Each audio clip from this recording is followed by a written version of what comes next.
السلام علیکم. حضرت امام حسین کے قتل کا فتویٰ کس نے دی؟ حضرت حسین رضی اللہ تعالیٰ عنہ کے پاس خطوط کا تانتا بنا ہوا تھا.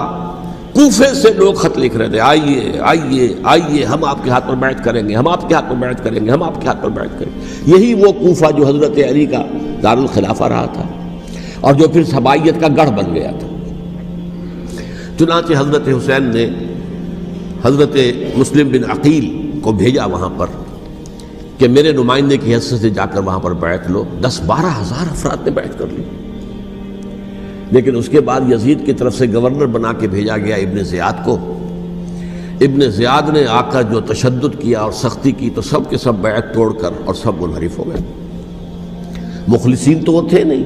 الکوفی لایوفی، کوفی جو ہے وہ تو کوئی وعدہ وفا کرنے والا ہوتا ہی نہیں. بیعت توڑ دی. فمن نقص فانما ينقص على نفسه. بیعت کے بعد بیعت توڑ دینا بہت بڑا گناہ ہے. توڑ دی. ادھر اطلاع مل گئی حضرت حسین کو، چل چکے تھے، وہ راستے میں تھے کہ وہاں تو مسلم بن عقیل شہید ہو گئے اور سب لوگوں نے بیعت توڑ دی. اب واپس جانا چاہتے تھے لیکن مسلم بن عقیل کے بیٹے جو ہے اڑ گئے. یہ عرب کی اپنی ایک جو ہے پرانی ان کی حمیت اور ان کا قبائلی نظام کہ اب ہم اپنے والد کے خون کا قصاص لیے بغیر نہیں جائیں گے. حضرت حسین رضی اللہ تعالیٰ عنہ کی مروت اور شرافت کہ یہ میرا ساتھ دینے کے لیے آئے تھے، اب میں ان کا ساتھ نہ دوں تو یہ تو شرافت اور مروت کے خلاف ہے. کہا اچھا چلو چلتے. وہاں جا کر بھی عین اپنے میدان کے اندر بھی حضرت حسین رضی اللہ تعالیٰ عنہ نے 3 چیزیں پیش کی ان کوفیوں کے لشکر کے خلاف. سب سے بڑا لشکر کے اندر سب سے بڑے تو کوفی تھے جنہوں نے بیعتیں کی ہوئی تھی حضرت حسین کے ساتھ. دیکھو مجھے جانے دو واپس حجاز کی طرف، یا مجھے سرحدوں پر بھیج دو تاکہ میں کافروں کے ساتھ جنگ کرتے ہوئے اپنی جان دے دوں، یا مجھے یزید کے پاس جانے دو، میں اپنا معاملہ اس سے طے کر لوں. لیکن کوفیوں کو یہ گوارا نہیں تھا. اگر یہ یزید کے پاس پہنچ گئے تو ہمارا کچا چٹھا بیان کر دیں گے کہ مجھے تو ان لوگوں نے برگلا کر بلایا تھا. اس لیے کہ دیکھیے حضرت امیر معاویہ کے 20 سالوں کے دوران میں بتا چکا ہوں ان کی حکومت اتنی مستحکم تھی کہ اس کے خلاف کوئی فتنہ اٹھانا ممکن نہیں تھا. اب چونکہ ایک چینج اوور ہوا تھا، اور چینج اوور میں آپ کو معلوم ہوتا ہے کہ ایک جس کو کہتے ہیں every thing is in the melting پاٹ. ابھی تو یہ درمیان کے اندر معاملہ ہے تو انہیں موقع ملا. سر اٹھایا حضرت حسین رضی اللہ تعالیٰ عنہ کو، جو خطوط لکھے جس کے کہ تھیلے کے تھیلے اور بوریوں کی بوریاں بھری ہوئی حضرت حسین کے ساتھ تھی. وہ کہا کہ آئیے ہم آپ سے بیعت کریں گے. انہوں نے نہیں مانا. اور اصل میں حضرت حسین کے قاتل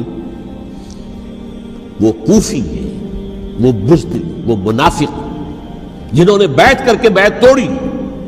اور اب وہ آ گئے کہ اگر یہ حسین رضی اللہ تعالیٰ عنہ بچ کر کہیں یزید کے پاس پہنچ گئے تو پھر ہمارا کچا چٹھا جو ہے وہ سامنے آ جائے گا اور ہماری پھر شامت آ جائے گی. لہذا انہوں نے قتل کیا حضرت حسین کو رضی اللہ تعالیٰ. ایک بات جو علامہ ڈاکٹر قلب صادق نے فرمائی اور میرے علم میں یہ بات پہلے نہیں تھی، وہ یہ کہ حضرت حسین کے قتل کا فتویٰ ایک بہت بڑے مفتی نے دیا تھا. یہ بات بھی ذرا سمجھ لیجیے. حضرت حسین رضی اللہ تعالیٰ عنہ کے قتل کا فتویٰ ایک بہت بڑے مفتی نے دیا تھا. کیوں دیا تھا؟ اس لیے کہ حضور کی احادیث موجود ہیں کہ جب ایک شخص کی ایک خلیفہ کی بیعت ہو جائے تو دوسرا اگر کھڑا ہو تو اسے قتل کر دو.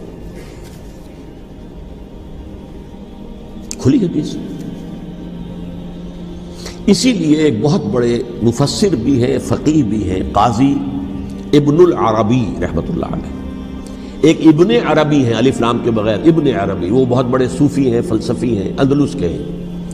یہ قاضی ابن العربی ہیں جنہوں نے قرآن کی ایک تفسیر لکھی ہے اس اعتبار سے کہ صرف ان آیات کی تفسیر جن سے کہ فقہی احکام جو ہیں ان کا استنباط ہوتا ہے.